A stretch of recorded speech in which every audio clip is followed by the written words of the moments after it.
Vous êtes sur Effervescence, nous sommes le samedi 28 juin, il est midi, donc émission politique, donc samedi midi dernière de la saison. Pour cette dernière, on s'est dit qu'on allait inviter notre première invitée politique, elle était avec nous donc début septembre, Marianne Duranton est notre invitée. Donc Marianne Duranton, vous êtes membre du bureau départemental UDI Essonne. Exactement, je suis vice-présidente de l'UDI Essonne. Et vous êtes aussi donc conseillère générale de l'Essonne.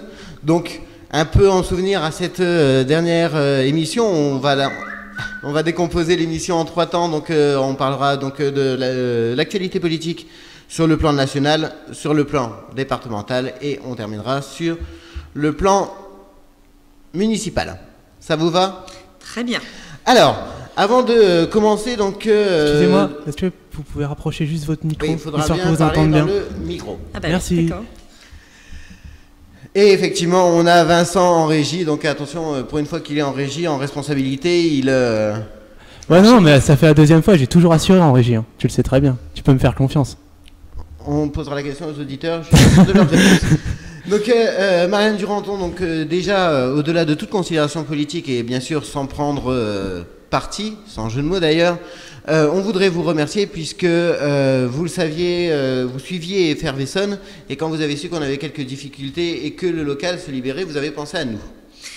Alors tout d'abord, bonjour. Bonjour, parce que je ne vous ai pas salué. Je suis un peu émue, effectivement, d'être avec vous ce soir, aujourd'hui. C'est comme tout à l'heure, on n'est plus trop calé là, parce que effectivement, vous m'aviez fait le plaisir d'être et l'honneur d'être la première invitée sur votre émission. Et puis, en plus, ce local, puisque vous avez déménagé, ne m'est pas complètement inconnu, puisque ça a été mon local de campagne pendant les municipales à Morsan-sur-Orge. Et donc voilà, il a été décoré différemment, mais logiquement, là. Mais voilà, mais là, et ça me fait plaisir de voir que ce local a une vie dynamique que celle que vous lui insufflez via Effervescence. Alors, une question, on va dire, avant de passer politique, donc Effervescence en tant que telle, puisque vous avez été notre première invitée politique, si on fait un petit retour, quelle impression, quel ressenti vous avez par rapport à l'émission politique proposée par Effervescence? Ben, écoutez, déjà je vous tire mon chapeau, j'en ai pas mais je vous le tire, parce que je trouve que avoir réussi à animer une émission comme celle-là, toutes les semaines et depuis, je crois que c'était au mois de février, septembre, le temps passe vite, avoir des invités toutes les semaines, avoir réussi à intéresser un auditoire et des politiques, parce que ce n'est pas que intéresser les auditeurs, c'est aussi intéresser des politiques. Je pense que c'est une belle performance, surtout de la part d'une radio toute nouvelle, avec de tout nouveaux animateurs, qui prouve bien que la politique a un sens et la politique a un intérêt. Je pense qu'il ne faut pas que nous, élus locaux, on baisse les bras en disant il y a une abstention énorme, les gens ne s'intéressent plus à la politique. Il faut qu'on montre qu'on est présent et que justement, parce qu'on est présent, parce qu'on a des choses à dire, parce qu'on a des choses à défendre, parce qu'on est dans le débat, eh bien, on peut intéresser les gens et les ramener aux urnes, les ramener au vote, les ramener à la participation citoyenne, et pas seulement de la discussion, mais vraiment de l'intérêt pour la politique au sens noble du terme. Et comme je pense que vous allez aborder quelques sujets qui nous fâchent un petit peu en ce moment, voilà, je pense que la politique, pour 99,9% des élus, c'est quelque chose de noble, c'est un engagement, c'est quelque chose, c'est un temps qu'on prend sur notre temps personnel pour les autres, pour l'intérêt général, et que ça vaut justement une émission, et ça vaut tout le respect qu'on peut avoir pour l'engagement, quel qu'il soit bénévole, associatif, qu'il soit politique, qu'il soit l'engagement en général. Et puis vous avez remarqué qu'effectivement le studio a changé par rapport à celui que vous avez connu à Sainte-Geneviève-des-Bois, et on vous l'a dit il y a quelques instants, vous ne le saviez pas avant, l'émission est également filmée. Exactement. Alors on va parler donc politique bien évidemment. Donc d'abord sur le plan national, donc vous faites partie, vous l'avez dit, donc de l'UDI, l'Union des démocrates et des indépendants, qui a été donc fédérée par Jean-Louis Borloo. On en a parlé notamment avec également un représentant de l'UDI lors du débat avec les 6 partis, donc Nicolas Rougol, sur le leadership en politique d'une manière générale.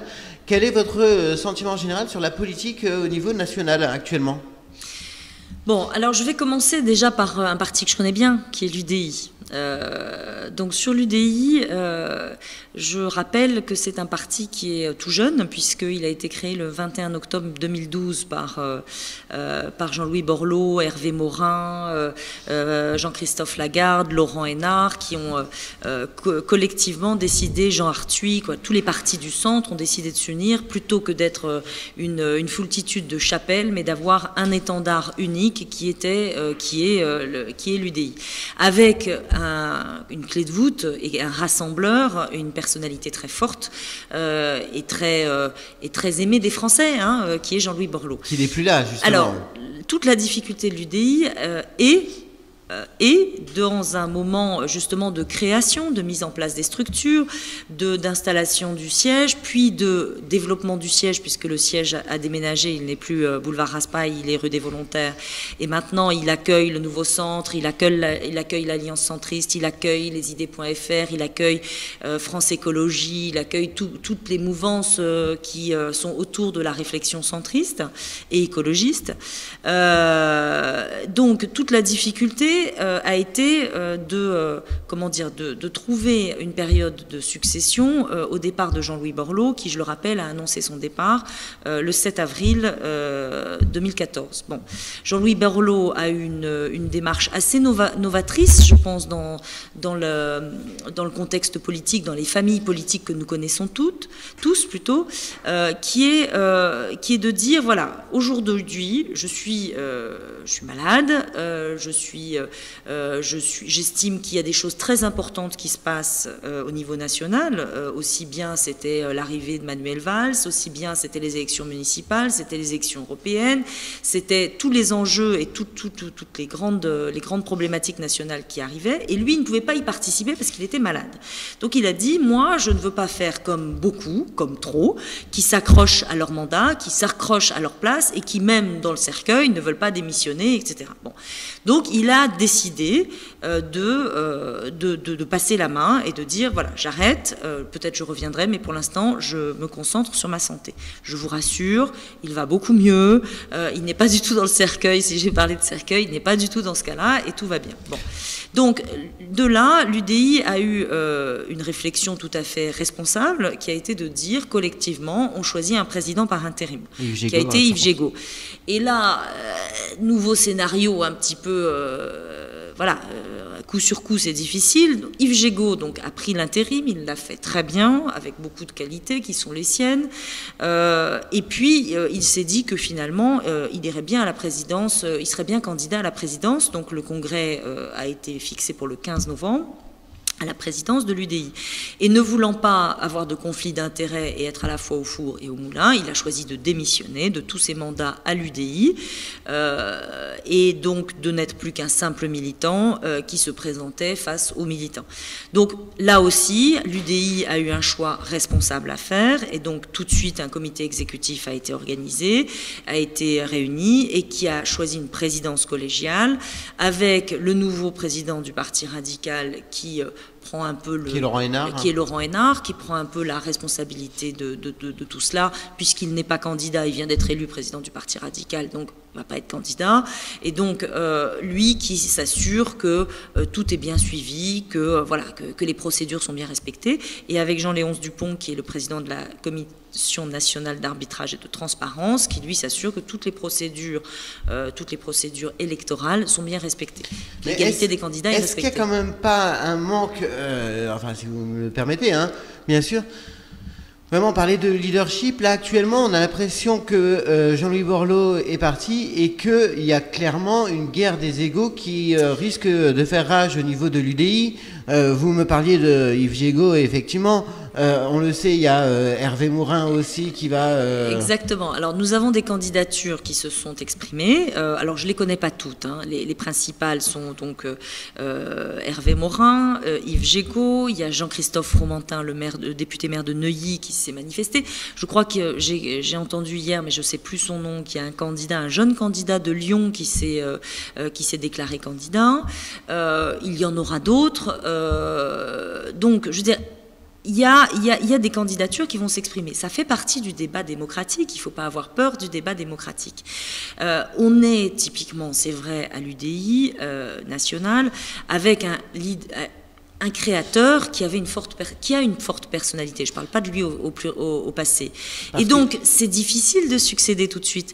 La maturité d'un parti politique, c'est d'être capable de s'organiser pour organiser ce type de débat et ce type de succession. Et d'avoir l'intelligence de ne pas faire d'aller-retour, de ne pas être soit la totale absence de réaction, soit le conflit. Là, les choses sont en train de se mettre en place. Avec, encore une fois, il y a eu pas un incident, il y a eu quelque chose qu'on n'attendait pas nécessairement. Mais moi, je pense que c'est bien, le débat démocratique est en route, et puis les électeurs trancheront. On parlait un peu de guerre des égos, et notamment donc un candidat qui est quand même connu par les Français, donc qui est Hervé Morin, donc ancien ministre de la Défense, qui justement... dernièrement, avait, suite aux résultats aux élections européennes, demandé la démission du gouvernement. Est-ce qu'en tant que démocrate, vous trouvez ça cohérent? Ou est-ce que c'était une volonté, peut-être justement, comme il y a actuellement cette volonté peut-être de se mettre en avant? Non, je pense pas. Je pense que c'est vrai que l'élection européenne telle qu'elle est nous a mis tous les partis républicains dans une situation, les résultats de l'élection européenne dans une situation d'interrogation. Et comme le gouvernement est aux manœuvres et que le gouvernement est aux responsabilités, Hervé Morin a fait cette demande au gouvernement, peut-être sous forme aussi non pas de provocation, si peut-être un peu de provocation, mais pousser le gouvernement à réfléchir à ce qui n'a pas été fait ou aux engagements qui n'ont pas été pris pour qu'on n'arrive pas à ce résultat. On n'a pas aujourd'hui, malheureusement, à s'en enorgueillir des résultats qu'on a eus, tant sur le plan de l'abstention, parce que je regrette, moi, je pense que le premier problème, mais on l'a retrouvé sur les municipales aussi, c'est l'abstention. Pourquoi est-ce qu'on n'arrive plus aujourd'hui à captiver nos électeurs, à les faire venir aux urnes?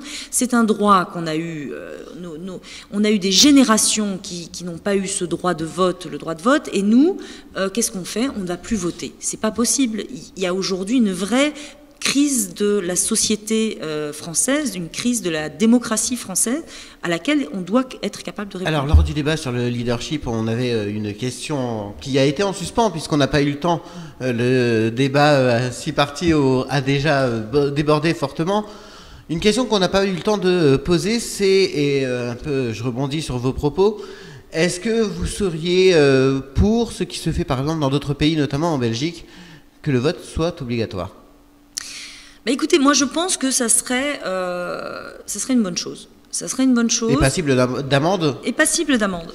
Ça serait une bonne chose. Si on n'arrive pas, encore une fois, moi je sors d'une réunion, là, d'un comité de quartier, on aura l'occasion de le dire, où en conclusion on dit « Ah ben les gens, ils manquent de civisme, ah ben les gens, machin ». Bon, il y a un moment, il y a le droit, il y a à faire respecter la loi. Et donc, je veux dire, si on n'arrive pas en associant les gens, en les motivant, en les mobilisant, en les sensibilisant, à leur faire prendre conscience que c'est de leur vie quotidienne qu'ils doivent traiter, que c'est de leur vie quotidienne qu'il s'agit, que c'est des choix essentiels et que s'ils ne vont pas voter, ils laissent faire les choix par d'autres. Ils laissent faire les choix par d'autres. Qu'on ne me dise pas que ceux qui ne sont pas allés voter disent oh, « Mon Dieu, les résultats tels qu'ils sont, c'est scandaleux, c'est inadmissible, si j'avais su. » Mais on le savait, c'était écrit d'avance. On le savait. Donc que les gens aillent voter, qu'ils aillent s'exprimer. Et qu'ensuite, ensuite, ils auront les résultats qu'ils veulent. Je crois que... Et qu'en n'allant pas voter, en laissant que que les gens modérés n'aillent pas voter parce qu'ils se disent de toute façon ça sert à rien, ou de toute façon tu vas voir, je vais pas aller voter, ils vont comprendre. Et qu'est-ce qu'ils font? C'est que les gens qui sont très motivés ou les gens qui en ont vraiment rais-le-bol, ceux-là ils vont voter. Et en parallèle d'ailleurs, sur proposition de l'UDI, depuis le 1er avril, il y a une reconnaissance du vote blanc. Ouais, il y a une reconnaissance du vote blanc. Alors, on va nuancer tout ça. Parce que s'il y avait une vraie reconnaissance du vote blanc, ça veut dire que moi, je serais la présidente du parti du vote blanc. Qui existe et qu'on a reçu sur Effervescence. D'accord, mais ce que je veux dire, je serais la présidente du parti du vote blanc et que tout le monde serait président du parti du vote blanc et que, comme ça, on comptabiliserait les votes blancs et le vote blanc aurait des élus, d'accord? Ce n'est pas le cas. Comptabiliser le vote blanc, ça veut dire quoi? Ça veut dire qu'aujourd'hui, vous allez voter, vous, Mickaël, vous allez voter, mais vous ne savez pas pour qui vous votez. Donc vous allez voter blanc. Vous allez voter parce que vous faites un acte citoyen, parce que vous êtes un citoyen responsable, mais vous n'aimez pas Pierre, vous n'aimez pas Paul, vous n'aimez pas Jacques, donc vous décidez je vote blanc ou je vote pour me manifester, je vote blanc. Bon, aujourd'hui, jusqu'au 30 mars, quand vous faisiez ça, on avait nombre de votants. Donc il y avait le suffrage de Mickaël dedans, donc j'allais avoir nombre de votants 100, et disons qu'il n'y a eu qu'un seul vote blanc, le vôtre, nombre de suffrages exprimés 99. Vous n'étiez pas dans les suffrages exprimés, vous n'existiez pas, alors que vous étiez allé voter. Maintenant, en reconnaissant le vote blanc, vous avez un nombre de suffrages exprimés, vous avez exprimé votre suffrage. Donc nombre de votants 100, nombre de suffrages exprimés 100. Et dans les suffrages exprimés, on va dire, il y a un blanc, il y a 5 pour Pierre, il y a 50 pour Jacques, etc., etc. Et on fait la répartition. Mais votre voix devient exprimée, elle n'est plus non exprimée. Donc c'est juste ça que ça veut dire. Par contre, votre voix ne va pas rapporter des sièges à un parti, parce qu'autrement tout le monde sera le parti du vote blanc, et tout ira bien. C'est ce que je vous disais, il y en a qui ont créé le parti du vote blanc. C'est voter blanc, ne votez pas, votez pour moi. Voilà, voilà. Donc je pense pas que ce soit un programme, malheureusement. Alors, toujours sur le plan national, dernièrement, je crois que si je ne m'abuse d'ailleurs, on en avait évoqué la possibilité lors de la première émission, donc au mois de septembre.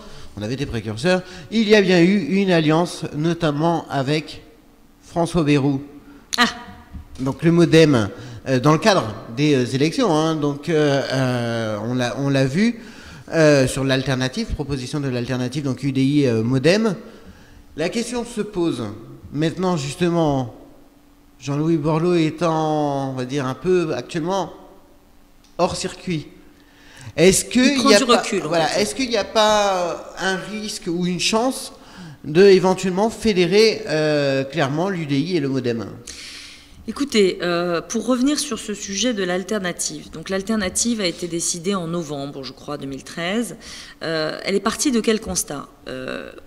Aux dernières élections européennes, ce qui fait le cœur de l'UDI, c'est-à-dire le Parti radical, le Nouveau Centre, etc., était allié avec l'UMP, sauf le Nouveau Centre faisait partie de l'UMP, en partie associé, etc.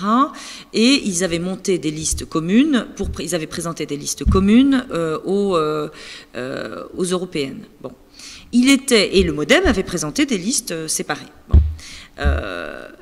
Il était quand même très difficile pour l'UDI de se dire qu'elle avait pris son indépendance, qu'elle avait créé un parti en octobre, et que l'année d'après, un peu plus que l'année d'après, elle allait se remettre avec l'UMP pour une élection nationale majeure comme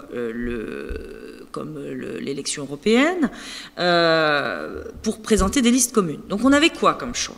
D'autant plus qu'avec l'UMP, qui sont nos alliés par ailleurs, sur la question européenne, on a quand même un grand écart entre les positions de Michel Barnier et des positions beaucoup plus eurosceptiques. Je pense qu'on a quand même un écart. Les centristes, les membres de l'UDI sont profondément européens. On n'est pas eurosceptique, on est euro-convaincu.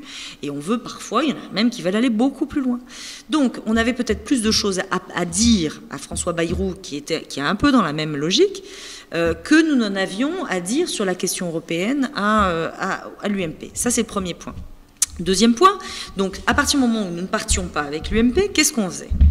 Est-ce qu'on partait chacun séparé?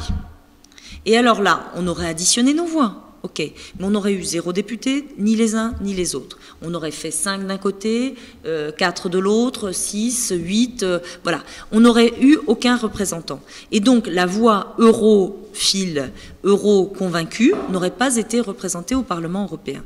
Donc il nous a semblé logique de nous rapprocher de François Bayrou, de créer l'alternative. L'alternative n'étant ni un nouveau parti, le MoDem existe, l'UDI existe, il n'y a aucun souci. Mais là, quel est l'avenir ?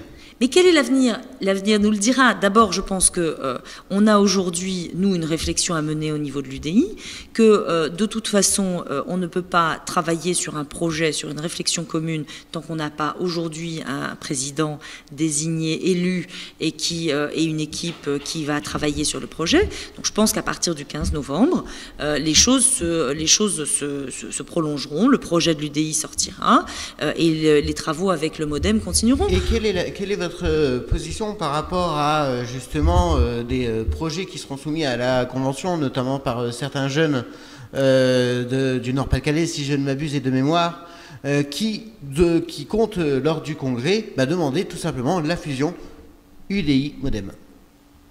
Ça, je ne sais pas. Je ne sais pas, on en a parlé en conseil.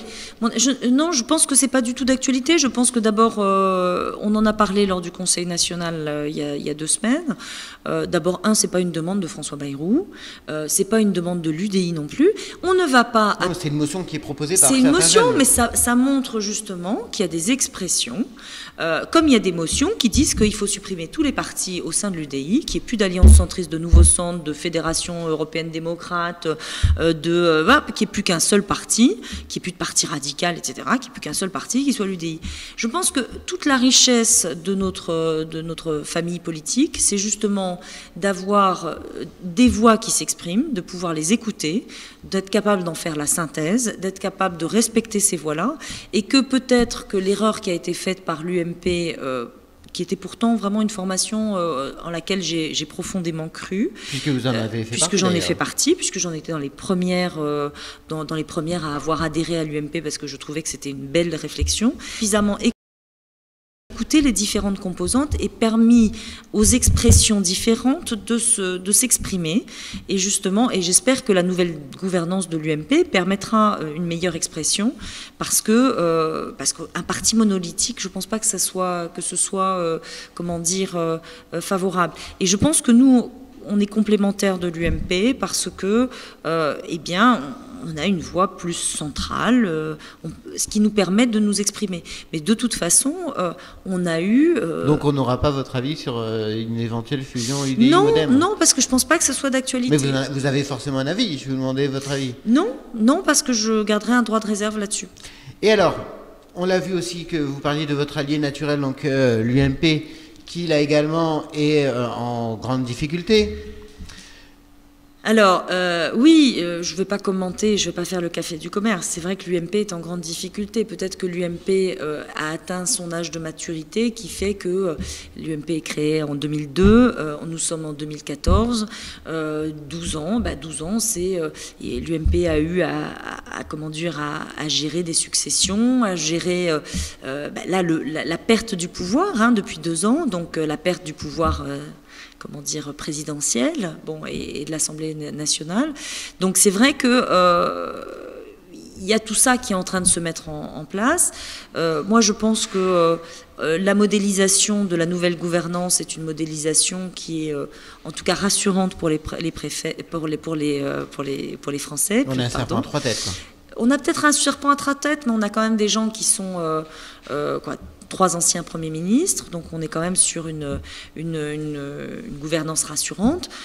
Il faut espérer qu'il n'y ait pas de guerre des égaux et que... voilà. Moi, je ne souhaite pas, encore une fois, je ne souhaite pas que l'UMP se casse la figure, comme je ne souhaite pas que les partis républicains se retrouvent dans une situation où on ne puisse plus exercer nos prérogatives de parti républicain. Dernière question sur le plan national, avant de s'intéresser, on va dire, au département.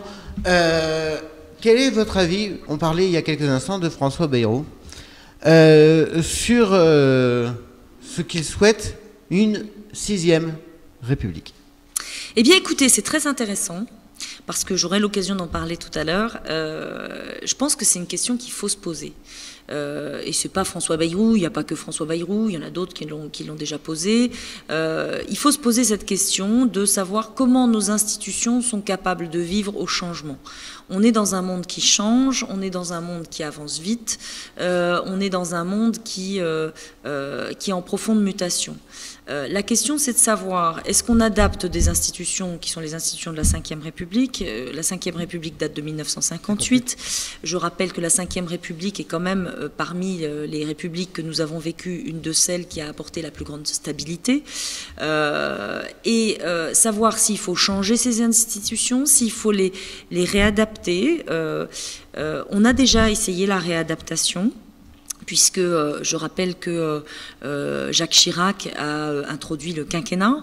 On a vu que le quinquennat n'est peut-être pas la bonne solution par rapport au fonctionnement de nos institutions, parce que si le président de la République est toujours sous le feu de sa prochaine réélection, c'est compliqué. S'il a un peu plus de temps, ça lui permet d'avoir un peu plus de sérénité dans l'action. Et on le voit bien avec l'actuel président de la République. Moi, j'ai quelque chose qui m'a choqué profondément. Dites-nous. Aujourd'hui, cette semaine, je suis une auditrice fervente de France Info. Cette semaine, j'écoute France Info à 7h du matin, 8h du matin, 6h du matin, je ne sais plus, et j'entends que François Hollande va venir sur les ondes, donc c'était mardi ou mercredi, pour présenter les 15 mesures de l'économie sociale et solidaire. Ça, c'est du niveau d'un président de la République. Franchement, 15 mesures. Un président de la République qui vient présenter son projet de loi pour les 15 mesures de l'économie sociale et solidaire. On est complètement dans un président de la République qui maintenant se dit tiens, ça marche bien. Et je suis. Oui, c'est une volonté aussi de se rapprocher de se normaliser, oui, c'est une volonté de se normaliser, ok. Mais en même temps, c'est pas son rôle, qu'il garde un petit peu de hauteur, qu'il prenne le temps de réfléchir, qu'il prenne le temps de travailler, et qu'il soit pas. On a reproché à Nicolas Sarkozy d'être un hyper-président, d'être présent sur tout, etc. Et qu'un président de la République vienne présenter ces 15 mesures. Moi, j'ai travaillé dans le gouvernement de Nicolas Sarkozy. J'étais chef de cabinet et conseillère parlementaire de Martin Hirsch. Si on avait été sous Nicolas Sarkozy, ça aurait été Martin Hirsch qui serait venu présenter ces 15 mesures. C'était logique, c'est le ministre en charge qui fait. Alors, si le président de la République vient présenter le programme du ministre en charge, on a un problème. On n'est pas sur une conférence sociale. Une conférence sociale, le président dit voilà, il y a eu la conférence sociale, voilà, je fais une conférence de presse et il annonce les grandes lignes. Là, c'est autre chose. Quand on est sur un grand plan de redynamisation de la France, où là, on est sur autre chose. Mais l'économie sociale et solidaire, c'est très important, mais c'est pas au président de la République de présenter les 15 mesures de l'économie sociale et solidaire. Donc, ça vous a choqué? Mais je suis choquée parce que je me dis, la Ve République. Le président de la Ve République, c'est pas ça. Le président de la Ve République, je suis constitutionnaliste à la base, il conduit, il détermine, il définit la politique de la nation. C'est pas lui qui l'a conduit. Celui qui l'a conduit, c'est le Premier ministre et les ministres. Le président, il doit être là pour décider, il doit être là pour trancher, il doit être là pour tout ce qui est politique internationale, il doit être là pour les grandes décisions, il doit être là pour prendre de la hauteur. Il n'est pas là pour mettre les mains dans le cambouis et pour gérer les affaires quotidiennes, quoi. C'est pas son rôle. D'ailleurs, vous me permettez, j'avais dit une dernière question sur le plan national. Néanmoins, un peu entre guillemets, le service après-vente de votre première prestation sur Effervescent, où lors de votre première prestation, on avait parlé de la mise en place par l'UDI d'un contre-gouvernement. Oui. Qu'en est-il aujourd'hui, puisqu'on n'en entend strictement pas parler au niveau grand public? Alors, le contre-gouvernement n'est pas un gadget de communication pour l'UDI. Le contre-gouvernement se réunit tous les mois. Avec des sujets... Donc ça existe toujours? Ça existe toujours, se réunit tous les mois avec des sujets et un ordre du jour assez chargé. C'est un permettez de petits instants. Attention le micro. C'est un travail... On entend votre conversation, je suis sûr. Excusez-moi. C'est un travail à huis clos, c'est pas un travail médiatique, sur lequel, avec des dossiers. Alors, notamment dans le dernier contre... Ça serait intéressant, si vous me permettez, au niveau du grand public, de savoir que, parce que le contre-gouvernement, la pratique veut que vous avez une personne référente, oui, tout à fait, l'équivalent d'un ministre. Est-ce que ça serait pas intéressant, justement, pour votre visibilité et pour montrer que vous existez toujours, justement, de mettre en avant ce contre-gouvernement ? Alors, tout à fait. Je pense que on l'a fait récemment, puisque vous n'êtes pas, ça ne vous a pas échappé que la semaine dernière, le gouvernement a présenté son projet de résolution environnementale là, sur la résolution climatique, je ne sais plus trop quoi. Enfin bon. Et donc, le contre-gouvernement de l'UDI s'était réuni la semaine d'avant, avait présenté justement une résolution sur, alors j'ai plus le terme exact, je suis désolée. Et donc cette résolution a été déposée en même temps à l'Assemblée nationale et au Sénat pour être une contre-proposition de ce que présentait le gouvernement en matière d'environnement et en matière de réchauffement climatique. Donc voilà, on fait, mais alors le contre-gouvernement, c'est un petit peu comme un travail de gouvernement, c'est-à-dire qu'il travaille sur des sujets, il produit des communications, des résolutions, des propositions de loi, des projets de loi, qui ensuite sont présentés par les groupes parlementaires des assemblées et sont transformés soit en communication, soit en résolution, soit en proposition de loi. D'accord ? Donc voilà, on fait ce travail-là, il permet d'alimenter aussi les groupes parlementaires, de façon à ce que les groupes de parlementaires puissent avoir des outils, des véhicules législatifs qui soient labellisés UDI, qui aient été travaillés par le gouvernement, en disant le contre-gouvernement, oui. En disant si demain on était aux responsabilités, voilà ce qu'on ferait sur tel sujet. Mais peut-être qu'effectivement au niveau du grand public, vous auriez... Peut-être, mais je ne suis pas dans la... Je veux dire, c'est quelque chose qu'il faudrait faire remonter à notre direction nationale, mais je ne suis pas suffisamment influente pour avoir la maîtrise sur ce calendrier-là. En tout état de cause, c'est vrai que l'été et l'automne vont être plutôt concentrés sur l'élection du président, et peut-être moins sur la fabrication du projet et les réponses. Ce que je regrette, parce que je pense que nous devons rester politiques, quoi qu'il arrive. Alors on va s'intéresser, donc on va descendre entre guillemets d'un échelon.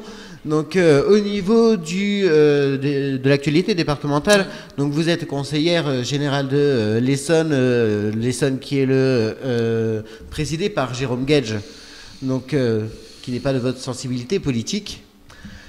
Quelle actualité, quelle activité y a-t-il actuellement au Conseil général de l'Essonne ? Alors, l'actualité, il y a plusieurs actualités. La première actualité, c'est les jeux de chaises musicales. Parce que, je ne sais pas si vous avez remarqué, mais dans le gouvernement de M. Valls, comme dans le gouvernement précédent, l'Essonne était très bien représentée. L'Essonne a toujours été un peu une terre de... Ah, ça c'est une terre bien exploitée par les gouvernements, puisque dans les précédents gouvernements, c'était pareil. Bon, toujours est-il que là, nous avions dans le gouvernement M. Lamy et M. Valls. Bon, M. Valls est toujours là, puisqu'il est devenu Premier ministre. M. Lamy est sorti. Donc, M. Guedj, qui était de facto député, puisque M. Lamy était ministre, eh bien, M. Lamy a repris son siège de député, donc M. Valls redevient simple président du Conseil général. Voilà. Mais, histoire de faire plaisir à M. Guedj, M. Mandon, qui était député, est devenu ministre, puisqu'il est ministre de la réforme de l'État, si je ne m'abuse. Secrétaire d'État, oui. Secrétaire d'État de la réforme de l'État et de la simplification des normes, puisqu'il avait pondu un rapport là-dessus. Et donc, il est devenu secrétaire d'État, et le suppléant de M. Mandon, M. Colas, est devenu député, deviendra député le 1er juillet, puisque je crois que c'est là que ça se fait. Donc, ce qui est assez drôle, c'est que ce que je dis depuis des années, depuis les dernières élections législatives, c'est qu'ils avaient fait tous leurs petits arrangements entre amis. Et que pour eux, alors ils nous sortent tout le temps les femmes, la parité, etc., etc. Ils avaient quand même 3 circonscriptions en Essonne qui étaient homme-homme. Hein. Je ne fais pas de mauvais jeu de mots, mais le mariage pour tous, il l'avait déjà fait. C'est aujourd'hui la marche des fiertés. Je sais, c'est pour ça que je le dis. Et donc, ils avaient fait ils avaient 3 bonnes circonscriptions dont ils étaient sûrs que plus ou moins que il y en avait 2, ils étaient sûrs de les garder. Il y en avait une, ils espéraient la conquérir. Donc, ils ont arrangé leurs petits camarades et ils n'ont pas fait ce qu'ils disent qu'il faut qu'on fasse, de la parité, de la parité, de la parité. Valls et Da Silva, un binôme homme, Lamy et Gage, un binôme homme, et Mandon et Colas, un binôme homme. Et donc voilà, ils ont maintenant, les députés sont devenus députés, ministres sont devenus, les députés sont devenus ministres, les conseillers généraux sont devenus députés. Et donc voilà, donc tout ça, tous les petits arrangements entre amis, ça se fait. Donc là, c'était l'actualité politique. Donc j'imagine que M. Gage ne doit pas être ravi, parce que je rappelle quand même que M. Mandon s'était présenté contre M. Gage à la présidence du Conseil général. Donc, quelque part, M. Gage doit se dire qu'il n'a pas été ministre. Il espérait devenir ministre. Hein. Il ne l'a pas été, ou secrétaire d'État. Il serait contenté d'un secrétariat d'État, je pense. Donc, il n'est pas ministre et il n'est plus député. Donc, c'est dur pour lui de faire partie des frondeurs, d'avoir une voix nationale. Et comme la communication est quelque chose qui lui plaît beaucoup, eh bien c'est beaucoup moins facile pour lui.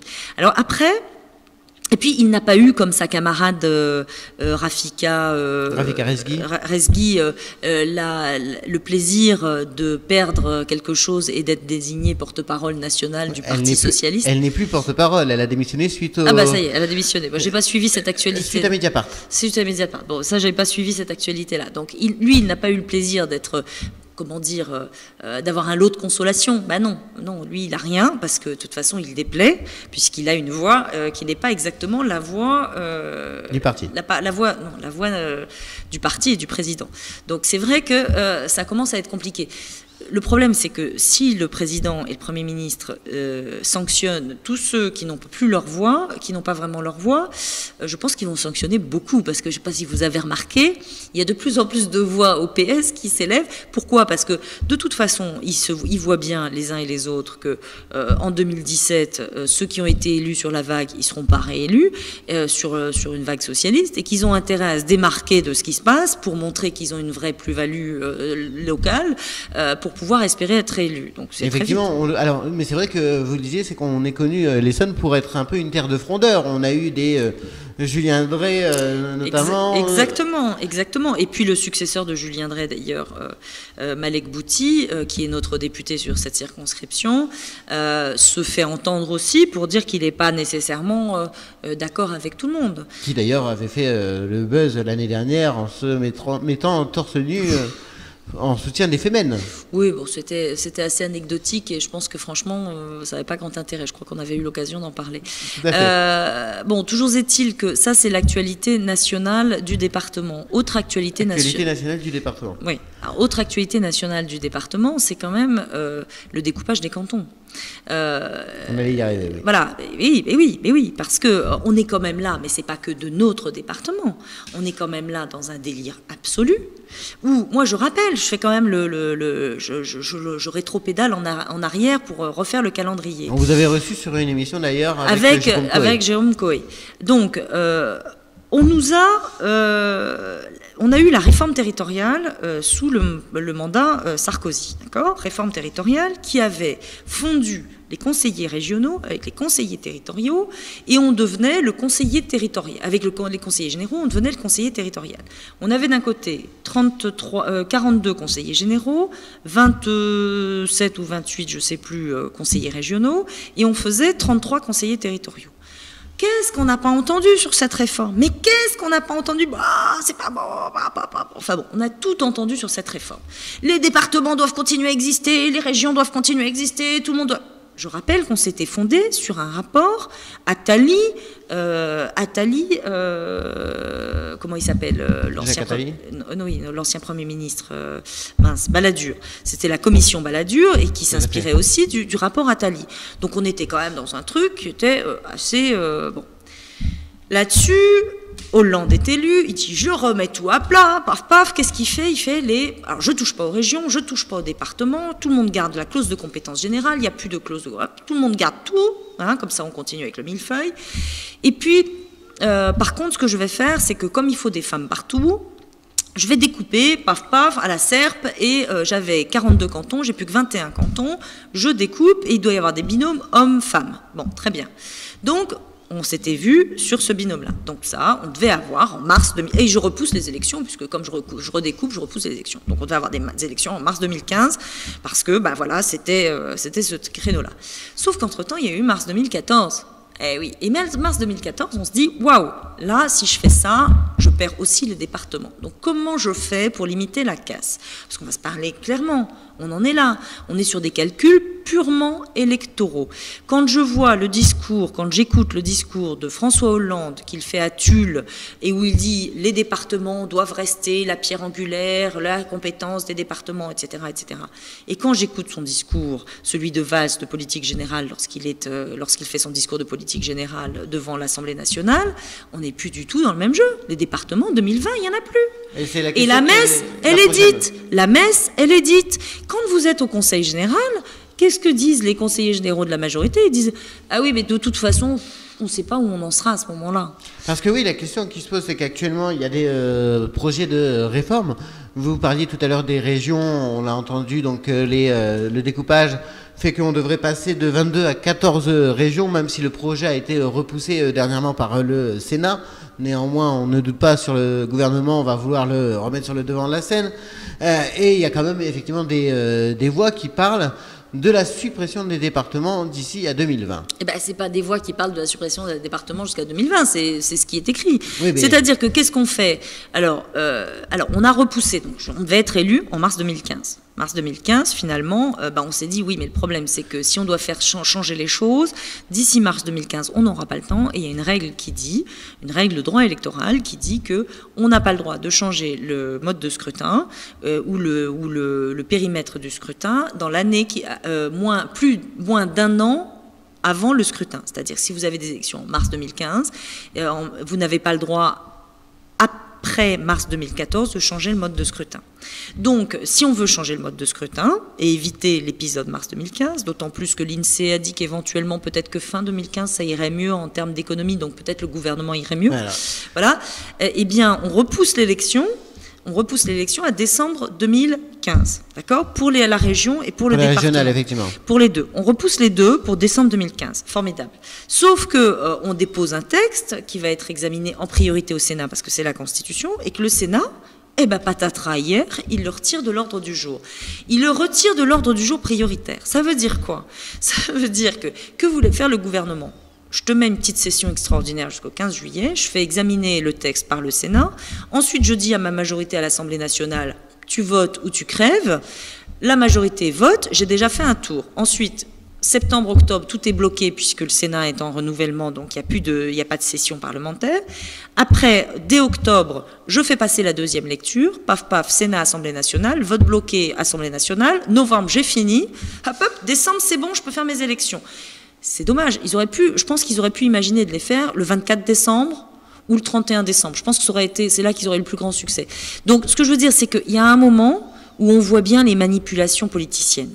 Il y a un moment où si on veut, et je reviens au début de notre conversation, si on veut que les électeurs se réintéressent au vote, qu'ils se réintéressent à la chose publique, il faut arrêter de donner cette image-là. Il faut arrêter, il faut une vraie moralisation de la vie politique et de nos partis politiques aussi. Je mets tout le monde dans le même panier.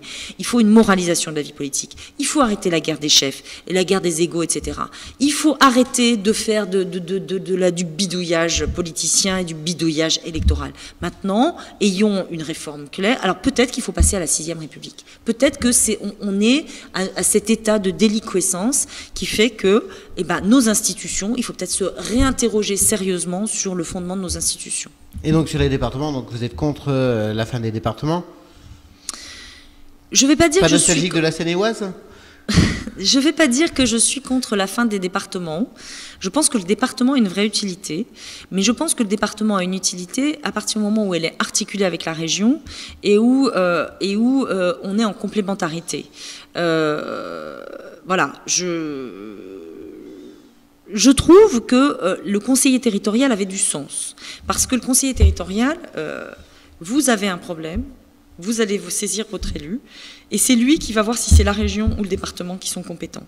Il n'y a pas deux compétences, on dépose pas deux dossiers, on dépose un seul dossier, et c'est le conseiller territorial qui a la clause de compétence générale.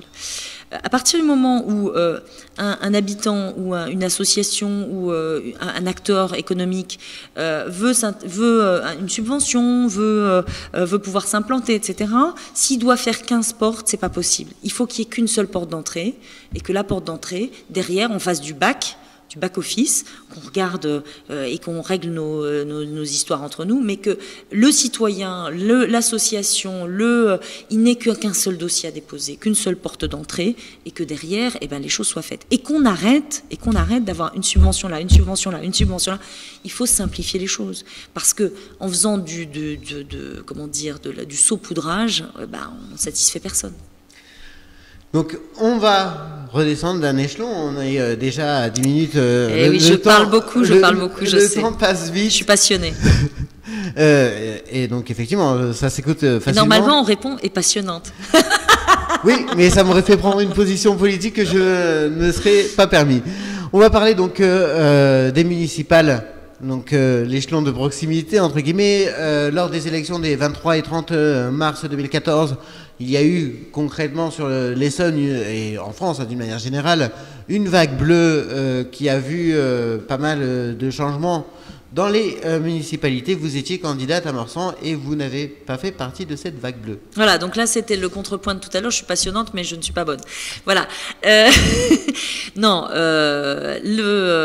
effectivement, il y a eu une vague bleue sur l'ensemble de la France qui a marqué, le ras-le-bol, je pense, des gens par rapport au gouvernement et par rapport à la gouvernance qui avait été la gouvernance nationale. Bon.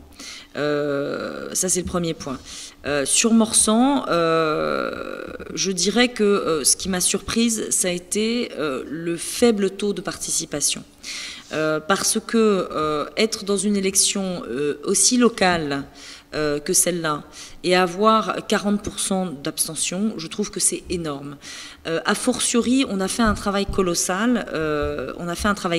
Mon équipe a fait un travail colossal avec une campagne pourrie de la part de la municipalité actuelle où j'ai eu le droit à toutes les insultes, à toutes les attaques et où j'ai eu comme ligne de conduite de ne pas répondre. Je n'ai pas voulu répondre parce que j'ai estimé que je ne voulais pas m'abaisser à une campagne de caniveau, que je ne voulais pas rentrer dans le jeu de la municipalité dans lequel elle essayait de me faire rentrer, et que je voulais avoir une campagne de projet, une campagne digne. Alors, personnellement, j'ai peut-être pas suffisamment politisé. Moi, j'ai pas politisé ma campagne. J'ai pas dit c'est la droite, c'est la gauche, c'est machin. J'ai fait une campagne de terrain. On a fait du porte-à-porte et tous les gens qu'on rencontrait nous disaient on en a marre, on en a marre, on en a marre. Mais ils étaient où ces gens-là? Ils étaient où? Parce que beaucoup sont allés voter, mais il y a quand même 40% de gens qui ne sont pas allés voter. Quand je compare avec les présidentielles sur Morsan, c'est entre 80 et 84%. D'accord, de participation. Donc ça veut dire quoi? Ça veut dire qu'il y a 20-24% de personnes, d'électeurs, qui vont voter pour les présidentielles, alors que ça ne les concerne pas directement, et qui ne vont pas voter pour les municipales. Et les municipales, c'est pas moi qui n'ai pas réussi à mobiliser, parce que quand je regarde les autres municipales sur les autres élections municipales, le pourcentage à Morsan sur des municipales, c'est à peu près ça, 60%. On vote à 60%. Alors, par rapport à ça, quelle réflexion ça m'inspire? Aujourd'hui, je vous disais, je sors d'une réunion de quartier, puisque la mairie... Puisque désormais, vous êtes effectivement... Je suis dans l'opposition. Donc la mairie a fait de son cheval de bataille de la démocratie participative. Formidable.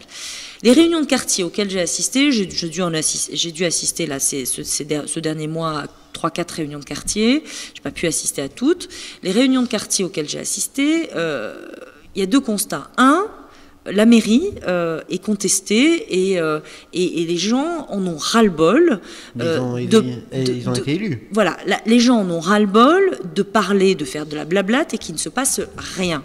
Sauf que quelque part, ils sont allés voter. Donc quelque part, aujourd'hui, ils sont très mécontents, etc. Et ils disent, il n'y a pas de ça, il n'y a pas de ça. Mais quelque part, ils ont voté. Et ils ont reconduit la mairie. Donc, je veux dire, moi, je suis quand même assez surprise de voir cette effervescence, et non pas cette effervescence, et la mairie est persuadée que c'est moi qui manipule. Je manipule personne. C'est des gens qui viennent spontanément. Ça, c'est le premier point. Le deuxième point, ce qui me surprend quand même, c'est que les habitants ne se soient pas rendus compte à quel point ils sont manipulés. Et là, ils se rendent compte, ils se disent, oui, mais c'est pas ce que vous nous aviez dit. Ben oui, mais oui. Ils ont dit quoi? Ils ont dit que moi, j'allais fermer tous les services publics, que moi, j'allais tout privatiser. C'est pas vrai. Vous avez déjà vu quelqu'un fermer des services publics? C'est pas possible. Vous avez déjà vu quelqu'un virer des fonctionnaires? C'est pas possible.